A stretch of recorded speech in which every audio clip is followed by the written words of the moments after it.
Problem of multiple taxation. हम लोग एक ही चीज पर न जाने कितनी बार टैक्स भरते हैं। जैसे कि जब आप पैसा कमाते हैं तो इनकम टैक्स भरते हैं, उस इनकम से आप गाड़ी खरीदते हैं तो गाड़ी खरीदने पर जीएसटी देते हैं, जब गाड़ी खरीदते हैं तो रोड टैक्स भी सरकार आपसे वसूलती है, फिर रोड डेवलपमेंट सेस भी आपसे लेती है, अब आप मोटर इंश्योरेंस भी कराएंगे गाड़ी का तो उस पर भी जीएसटी लेती है, और उसके बाद आप जब पेट्रोल या डीजल भरवाएंगे उस पर भी सेस और वैट लेती है, और अंत में जब आप अपनी गाड़ी को सड़क पर चलाएंगे तो टोल टैक्स के नाम पर जनता से पैसा वसूलती है।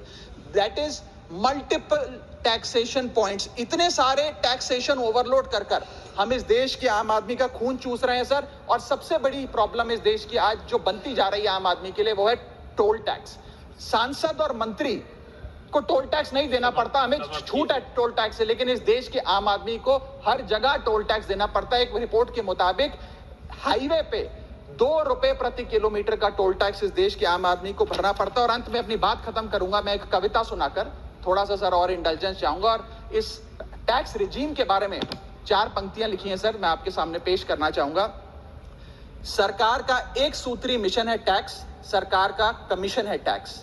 जगने पे टैक्स, सोने पर टैक्स, हंसने पर टैक्स, रोने पे टैक्स, खाने पे टैक्स, पीने पे टैक्स, बच्चों की पढ़ाई पे टैक्स, बुजुर्गों की दवाई पर टैक्स, फसलों की बुआई पे टैक्स, ट्रेन और यात्रा हवाई जहाज पर टैक्स, खरीदने पर टैक्स, बेचने पे टैक्स, फैलने पे टैक्स, समेटने पे टैक्स, सड़क पे टैक्स, आसमान पे टैक्स, गाड़ी पे टैक्स, मकान पे टैक्स, सपनों पर टैक्स, अरमान पे टैक्स, खुशी पर टैक्स, मुस्कान पर टैक्स, दिन रात की गाड़ी कमाई पर टैक्स, किताब पर टैक्स, सियाही पे टैक्स, सब्जी पर टैक्स, मिठाई पे टैक्स।